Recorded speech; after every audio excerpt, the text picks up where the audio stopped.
18 जुलाई 1947 है, बहुत इम्पोर्टेंट है, भारतीय इतिहास में आजादी के संबंधित है। भारतीय स्वतंत्रता अधिनियम 1947 पारित किया गया। 18 जुलाई 1947 ईस्वी को भारतीय स्वतंत्रता अधिनियम पारित किया गया था। इस एक्ट को ब्रिटिश संसद द्वारा पारित किया गया था।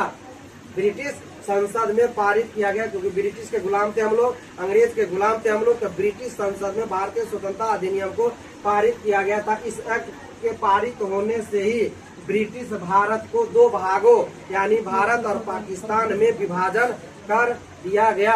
इस प्रस्ताव को ब्रिटिश संसद में 4 जुलाई 1947 को पेश किया गया था। मतलब ये जो प्रस्ताव था 4 जुलाई 1947 को ब्रिटिश संसद में पेश किया गया और इसकी जो स्वीकृति अधिनियम पारित हुआ था 18 जुलाई 1947। इस प्रस्ताव को ब्रिटिश संसद में तत्कालीन प्रधानमंत्री क्लीमेंट एटली ने पेश किया था।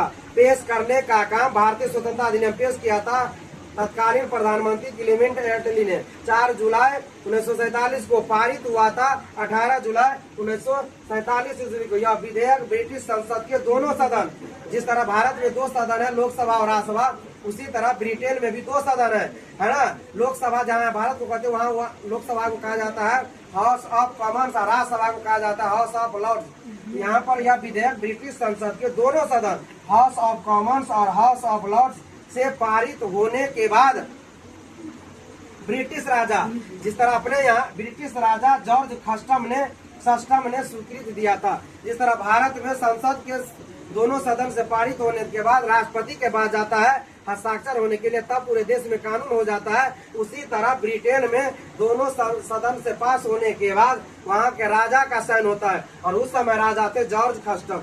क्लियर हो गया। यह विधेयक ब्रिटिश संसद के दोनों सदन House of Commons House of Lords में पारित होने के बाद ब्रिटिश राजा जॉर्ज सष्टम ने स्वीकृति दिया और भारतीय स्वतंत्रता अधिनियम पूरी तरह से लागू हो गया।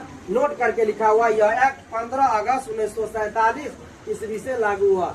18 जुलाई 1947 को भारतीय स्वतंत्रता अधिनियम पारित हुआ, उसे लागू हुआ 15 अगस्त 1947 से। 14 अगस्त को पाकिस्तान को अलग कर दिया और 15 अगस्त को भारत की आजादी हुई। इसी दिन से भारत आजाद माना जाता है, 15 अगस्त 1947 से। नोट में एक और पॉइंट लिखा हुआ है, भारत का विभाजन 2 तरह से किया गया, एक लॉर्ड माउंटबेटन योजना के तहत और एक सीआर फार्मूला के तहत। सीआर फार्मूला का मतलब है चक्रवर्ती राजगोपालाचारी ने जो दिया फार्मूला, उसे कहते हैं सीआर फार्मूला।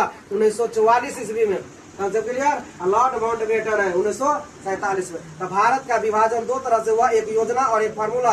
योजना था माउंटबेटन योजना और फार्मूला था सीआर फार्मूला। ये सभी आज का डेट था और ये सभी अपना चैनल यूट्यूब का अपना चैनल है @गुरुदेव GS टीचिंग सेंटर, उस पर अपलोड किया जाता है रोज।